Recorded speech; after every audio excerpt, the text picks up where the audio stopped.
Hello, everyone. I'm Tanya Rivero. Thank you for joining us. A CDC advisory committee is recommending the Pfizer BioNTech vaccine for use in adolescents ages 12 to 15 under the FDA's emergency use authorization. Vaccinations for that age group could begin as soon as tomorrow. The decision comes after the FDA authorized the Pfizer vaccine for emergency use for that age group on Monday. The CDC has found the vaccine can be administered at the same time as other inoculations. 12 to 15-year-olds can follow the same two-dose shot regimen as those 16 years of age and up. Vaccinating this age group could help children return to a normal school routine by the fall. But surveys find many parents are less likely to get their children vaccinated than themselves. For more on the CDC recommendation, I want to bring in Dr. Sunil Sood. He is the chair of pediatrics at South Shore University Hospital and Cohen Children's Medical Center. Dr. Sood, welcome. Great to have you with us. Of course, this CDC approval was expected. It's not a surprise, but certainly, welcome, I'm sure, to the American medical community as well as parents all across the country. Still, only about half of parents say they're likely to have their adolescent vaccinated. I wonder, if you could address some of this hesitation, which reportedly comes from fears of serious side effects. So what has the CDC concluded about how significant side effects may be for 12 to 15-year-olds?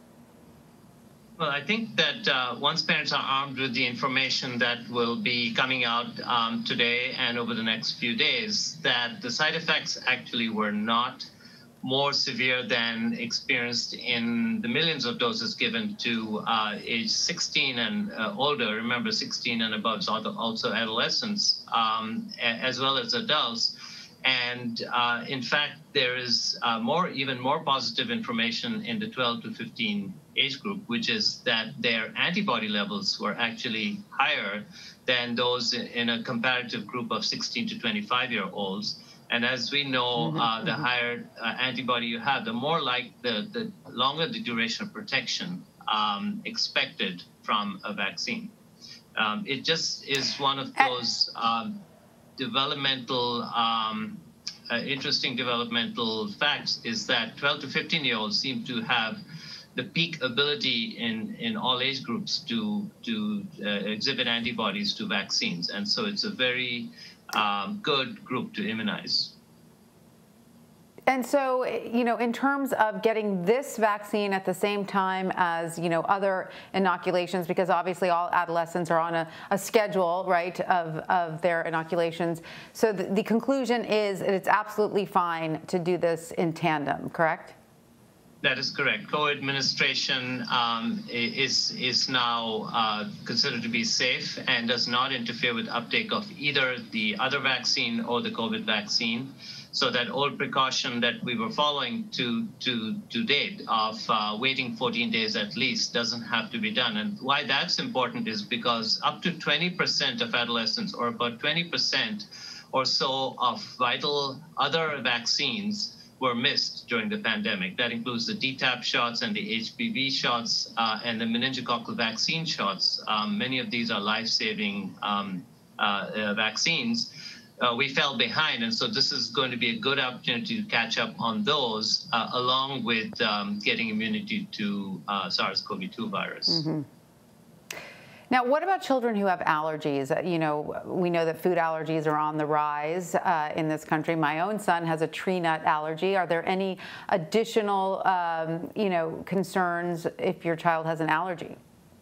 So none at all. The only contraindication to a COVID vaccine is if you actually had an anaphylactic, so an acute allergic severe reaction to a previous dose of this vaccine. There are precautions to be observed if you're allergic to something called polysorbate.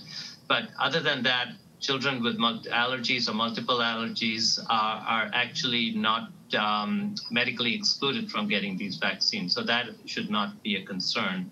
As we know now, these newer vaccines are very, what I would say, low ingredient vaccines. They're not that many components. They're very simple vaccines.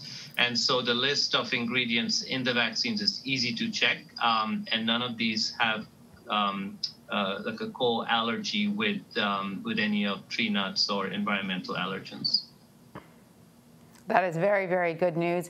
Now, explain for us, if you will, how this will roll out for adolescents. I mean, here in New York State, we have to wait for the state to authorize it, although we have heard that shots for adolescents can start as soon as tomorrow.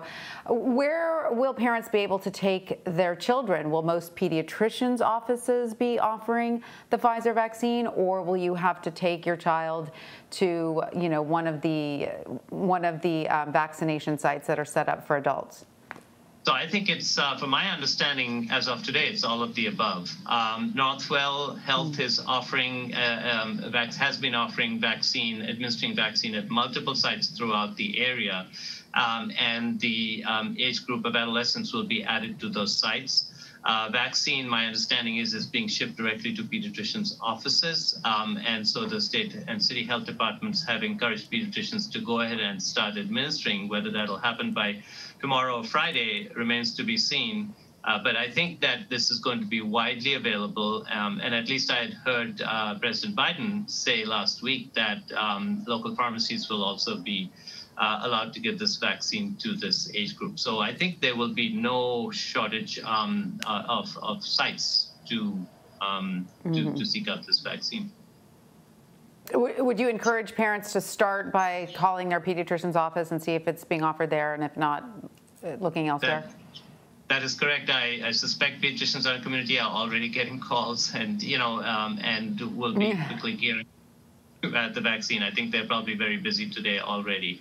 And so I would strongly encourage parents to go ahead and schedule it, because adolescents, what we've seen now is that adolescents 12 to 17 are now an increasing proportion of the population that is getting the disease, the COVID infection. Up to 9% of the total cases in the country in April were in this age group.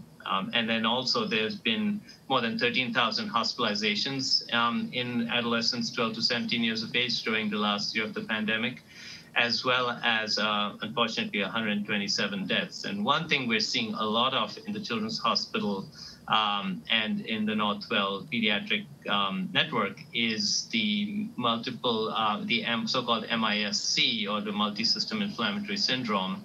Nationally, there have been more than 3,500 cases, and we have seen several hundred cases.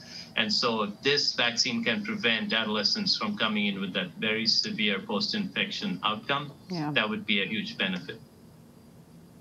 Absolutely. This is great news, for parents everywhere. Quickly, before we let you go, what is the status of the trials for younger children? And are they experimenting with a different dose for children younger than 12?